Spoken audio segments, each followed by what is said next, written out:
আসসালামু আলাইকুম এভরিওয়ান, কেমন আছেন আপনারা সবাই? আলহামদুলিল্লাহ, আমিও ভালো আছি আপনাদের দোয়ায়। আজকে আমি আপনাদেরকে খুবই মজার একটি গরুর মাংস রান্না করে দেখাবো। সেটা হলো চুই ঝাল দিয়ে গরুর মাংস। চলুন তাহলে দেখে নিই পুরো ভিডিওটি।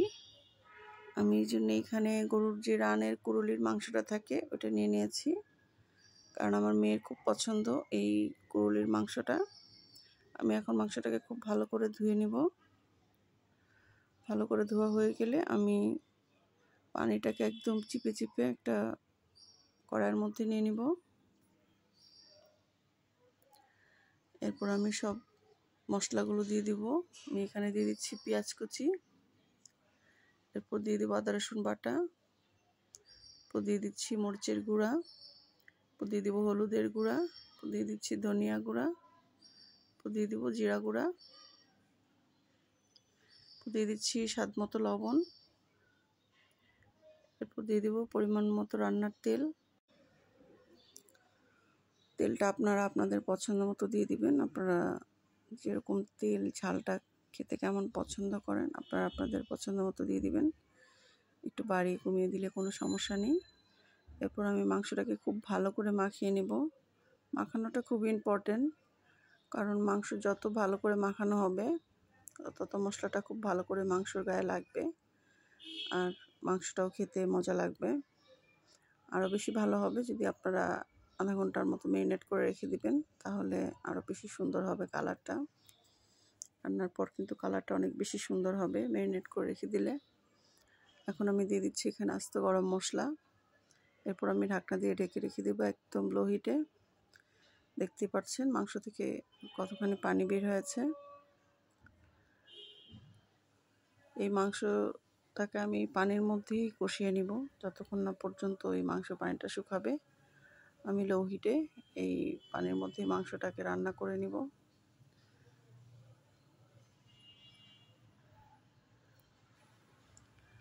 দেখতে পাচ্ছেন একদম পানিটা শুকিয়ে আসছে, আর মাংসটাও কিন্তু একদম সিদ্ধ হয়ে যাচ্ছে।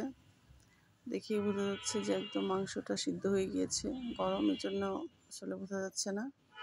আর এই যে আমি এখানে নিয়ে নিয়েছি চুই ঝাল। এটা আমি অনলাইন থেকে অর্ডার করেছি। এর আগেও 2 বার অনলাইন থেকে অর্ডার করেছিলাম। আসলে চুই ঝাল অনেক মজা। প্রথম ভাবতাম যে আসলে ভালো লাগবে না, প্রথম একবার খেয়ে তারপরেই চুই ঝালের ফ্যান হয়ে গিয়েছি। এরপর আমি এখানে দিয়ে দিচ্ছি আস্ত রসুন। আর এই যে আমি এখানে চুই ঝাল নিয়ে নিয়েছি ছিলে। আমি একটা ডাল থেকে অর্ধেকটা কেটে সুন্দর করে ছিলে পরিষ্কার করে ধুয়ে নিয়েছি। ধুয়ে আপনারা এইভাবে কেটে দিয়ে দিবেন। এই চুই ঝাল দিয়ে গরুর মাংস খেতে কিন্তু ভীষণ মজা। আগে এটা খুলনার একটা ঐতিহ্যবাহী খাবার ছিল, খুলনারাই খেত। এখন সারা বাংলাদেশে এটা জনপ্রিয় হয়ে গিয়েছে এই চুই ঝাল দিয়ে গরুর মাংস। আপনারা এই চুই ঝাল দিয়ে গরুর মাংস, খাসির মাংস, মুরগির মাংস সব কিছুই রান্না করতে পারবেন এভাবে। আর এই চুই ঝাল দিয়ে রান্না করলে এক্সট্রা কোনো মশলার দরকার নেই, বা যে কোনো গরম মশলা বা কোনো কিছুর দরকার নেই। আমি এখানে শুধু আস্ত যে গরম মশলা দিয়েছি এটাই, আর এখানে চুই ঝাল আর রসুন দিয়ে দিয়েছি। এতেই অনেক টেস্টি হবে। তো আপনারা অবশ্যই এইভাবে একদিন ট্রাই করবেন এই চুই ঝাল দিয়ে গরুর মাংস। খুবই সহজ একটা রান্না, আর খেতে কি বলবো অসম্ভব মজা। এরপরে যে চুই ঝাল দিয়ে আর রসুন দিয়ে ভালো করে কষাচ্ছি। মাংসটাকে খুবই ভালো করে কষাতে হবে। যত ভালো করে কষাবেন রান্নাটা কিন্তু তত ভালো হবে। আমার মাংসটা কষানো হয়ে গিয়েছে। আমি এখন সামান্য ঝোল দিয়ে দিব, কারণ চুই ঝাল একটু ঝোল ঝোল ভালো লাগে, জন্য সামান্য একটু ঝোল দিয়ে দিয়েছি। আমার মাংসটা যদিও পুরোপুরি সিদ্ধ হয়ে গিয়েছে, তারপর একটু ঝোল দিয়ে দিলাম। তারপর যখন ঝোলটা একদম মাখো মাখো হবে, তারপর আমি চুলাটা অফ করে দিব। আর এমনিতেই কিন্তু বোঝা যাচ্ছে যে একদম মাংসটা সিদ্ধ হয়ে গিয়েছে, দেখতেই পাচ্ছেন। আর কুরুলির মাংস তো একটু এক্সট্রা মজা। তো এই তো আপনারা আপনাদের পছন্দ মতো ঝোল রেখে মাংসটা সিদ্ধ হলে চুলাটা অফ করে দিবেন। আর আমার রেসিপিটা যদি আপনাদের কাছে ভালো লাগে তাহলে অবশ্যই লাইক কমেন্ট শেয়ার করে দিবেন। আপনাদের একটি লাইকে নতুন নতুন ভিডিও বানানোর জন্য কিন্তু উৎসাহিত হব।